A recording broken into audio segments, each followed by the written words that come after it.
संस्कार। संजीव नाम का लड़का बहुत ही अच्छा था। वह हर किसी के बात को अच्छे से मानता था। उसके पिताजी जानते थे कि वह सबका कहा मानता है, इसलिए वह अपने बेटे को बहुत पसंद करते थे। एक दिन उसके पिताजी काम से बाहर चले गए थे। उसके पिताजी ने कहा कि मैं कुछ दिनों में वापस आ जाऊंगा, तुम अपनी माता का ख्याल रखना। संजीव इस बात को अच्छे से जानता था।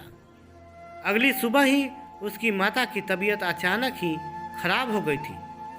संजीव को कुछ भी समझ में नहीं आ रहा था। उसने अपनी माता का इलाज करवाया, मगर कुछ भी फर्क नज़र नहीं आ रहा था। संजीव को चिंता होने लगी थी क्योंकि उसकी माता ठीक नहीं हो रही थी। तभी संजीव को कुछ आदमी एक जगह पर खड़े नजर आए। वह वहां पर गया और देखने लगा कि एक महाराज आए हुए हैं। वह सबकी परेशानी को दूर कर रहे हैं। संजीव भी वहां पर चला गया था और अपनी परेशानी उस महाराज को बताई। उसके बाद संजीव को महाराज ने कहा कि तुम्हें उस पहाड़ी पर जाना होगा।